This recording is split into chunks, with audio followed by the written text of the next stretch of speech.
Hello friends, welcome to my channel. जैसा कि आपको पता ही है कि डी ट्रिपल प्लस बी ने जो है जेई की जो एडवर्टाइजमेंट है वो निकाल दी है।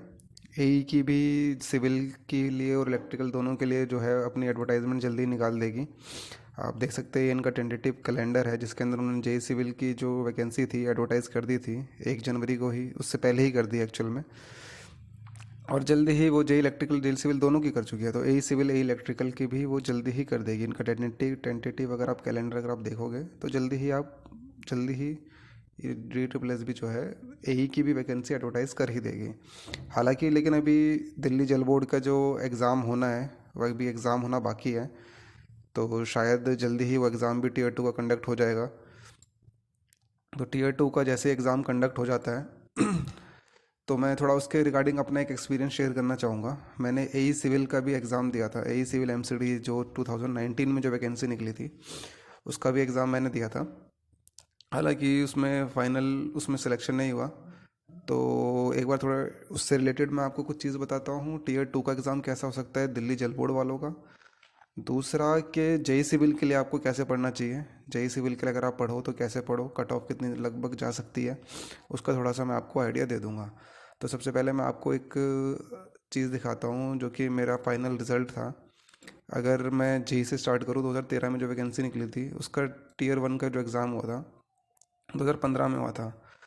तो ये आप मेरे मार्क्स देख सकते हो कि 85 मार्क्स से शॉर्ट लिस्ट हो गए थे, क्योंकि उस टाइम हम जॉब भी करते थे, 2015 की जॉइनिंग भी थी। तो शॉर्ट हो चुके थे, मार्क्स भी ठीक ठाक ही काफ़ी कम है वैसे तो, पर 40% क्राइटेरिया था। तो 40% क्राइटेरिया जो था उस टाइम मेट हो गया था।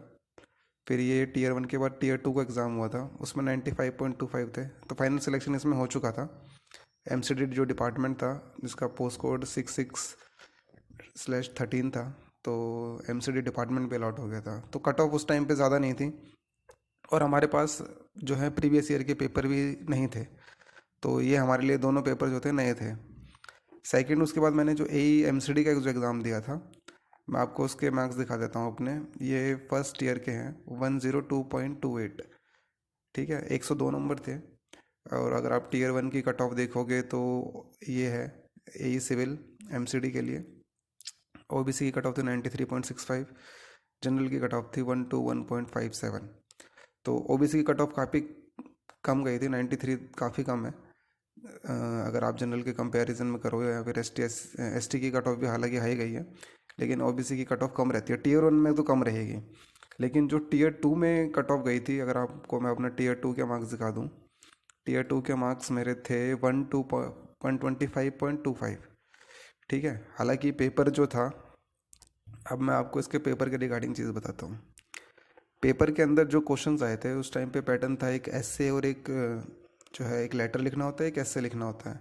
और 200 मार्क्स का जो आता है टेक्निकल प्लस इंग्लिश, ये दो पार्ट में आता है। टेक्निकल आता है पूरा 200 मार्क्स का, शायद मेरे ख्याल से 200 मार्क्स का टेक्निकल ही है।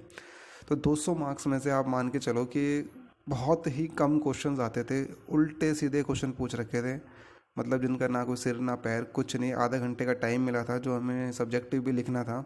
आधे घंटे में 500 वर्ड्स के कौन लेटर और कौन आपसे लिखवाता है। आधे घंटे में से 10 मिनट तो जो है किसी बंदे को सोचने में लगता है कि क्या लिखा जाए। 20 मिनट में आप 500 वर्ड्स के 2 लेटर कैसे लिख लोगे। तो वो तो पूरा मुझे फर्जीवाड़ा सा लग रहा था कि भैया पूरा ही पेपर पता नहीं कैसे सेट कर रखा है। यही एमसीडी का जब पेपर देकर बाहर निकले थे तो लग ही नहीं रहा था कि सिलेक्शन होगा। ई डोजियर तक का भी नहीं लग रहा था कि ई डोजियर तक भी पहुंचेंगे। तो मुझे यही सिविल का एमसीडी का जो पेपर था वो तो बिल्कुल देखे बिल्कुल भी अच्छा नहीं लगा था। ठीक है, और आपको यही सिविल की मैं अगर आप कट ऑफ दिखाऊँ, ये फाइनल कट ऑफ है। आप ये फाइनल कट ऑफ एक बार देखो। ठीक है, 200 में से जो मार्क्स थे, 200 में से ये मान के चलो, अगर 200 क्वेश्चन में से मात्र 20 या 30 क्वेश्चन थे जो कि आते थे, बाकी सारे तुक्के मारने पड़े थे। एक क्वेश्चन भी ऐसा नहीं लगता था कि जो कहीं से देखा होगा। आप डी ट्रिपल एस बी की साइट पर जाकर वो क्वेश्चन पेपर या सिविल जंक्शन वगैरह से आप क्वेश्चन पेपर उठाओगे तो एक भी ऐसा क्वेश्चन नहीं था जो कि जिसका सिर पैर होता है। जेन्युइन जो क्वेश्चन होते हैं, अगर आप एसएससी के एग्ज़ाम दोगे, एसएससी के एग्ज़ाम देने के बाद आपको लगता है उनके लेवल का कुछ स्टैंडर्ड होता है, वो स्टैंडर्ड को मेंटेन करके रखते हैं। अब एसएससी ने अपना स्टैंडर्ड काफ़ी उठा लिया है। अगर आप जेई के एग्ज़ाम के क्वेश्चन को एक बार देखोगे तो बहुत अच्छे क्वेश्चंस पूछते हैं। लेकिन ये जो डी ट्रिपल एस भी है, बिल्कुल टीयर 2 में तो बिल्कुल लगता है कि सबको सेटिंग वाला पेपर ही कर रखा है, कुछ समझ ही नहीं आता। ऐसा लगता है कि सब कुछ ही पहले डिसाइड हो रखा है कि किसको क्या मिलना है, इस तरीके से है। अब इन्होंने आपका दिल्ली जल बोर्ड का जो है जो टीयर 1 का रिजल्ट है वो निकाल चुके हैं। टीयर 2 का शायद अब पेपर होने वाला होगा, कभी भी पेपर हो सकता है। जैसे ये रहा डिक्लेरेशन ऑफ मार्क्स, ये अभी जो है इन्होंने 26/9 को लिया था और 27/9 को 2 दिन में पेपर हुआ था। दिसंबर में इन्होंने 8/12 2021 को जो है रिजल्ट ये निकाल दिया अपना, डिक्लेयर कर चुके हैं टीयर 1 का। कट ऑफ आप देख सकते हो, ओबीसी की वही सेम कट ऑफ गई है 96.73, जनरल की भी उसी के आसपास कट ऑफ गई है 128.57। तो वही सेम का सेम सब कुछ इन्होंने मेंटेन कर रखा है, कट ऑफ भी लगभग उतनी गई है। जबकि DSSS के जो जल बोर्ड में जो वैकेंसी निकली थी, इसके अंदर एक्सपीरियंस नहीं मांग रखा था, जो सबसे बड़ी बात है। 2 साल का एक्सपीरियंस नहीं मांग रखा था, जबकि एमसीडी के अंदर 2 साल का एक्सपीरियंस मांग रखा था। 2 साल के जो बंदे एक्सपीरियंस वाले होते हैं उतनी कट ऑफ बढ़ा ही नहीं सकते।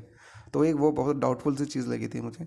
दूसरा, वापस यहीं पे अगर आप देखोगे तो सेम चीज़ रिपीट हुई है, मतलब जो कट ऑफ मार्क्स गए हैं वो लगभग उतने ही हैं।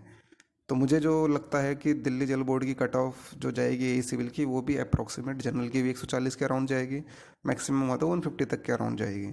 ओबीसी की भी जनरल के इक्विवेलेंट ही कट ऑफ जानी चाहिए, 140 150 के बीच में कट ऑफ रहेगी। हमसे जो पेपर में पूछा गया था, एक तो कोविड के रिलेटेड कोई लेटर पूछा गया था, ठीक है, एक लेटर लिखने के लिए दिया गया था। और बिल्कुल एक था कि टेक्निकल जो किसी सब्जेक्ट का इंपॉर्टेंस क्या होता है, ऐसे करके 2 लेटर लिखवाए गए थे। और आधे घंटे का मात्र वो टाइम होता है, उस टाइम के अंदर जो है कुछ भी नहीं लिखा जा सकता था, ठीक है। और उसके अंदर 140 कट ऑफ जाना बहुत मायने रखता है, ठीक है। दूसरा, अगर आपको टीयर 2 के लिए इसके प्रिपेयर करना है, तो मैं तो यही कहूँगा कि इसके जो भी प्रीवियस ईयर के पेपर हैं, आप उनको ज़रूर करके जाना।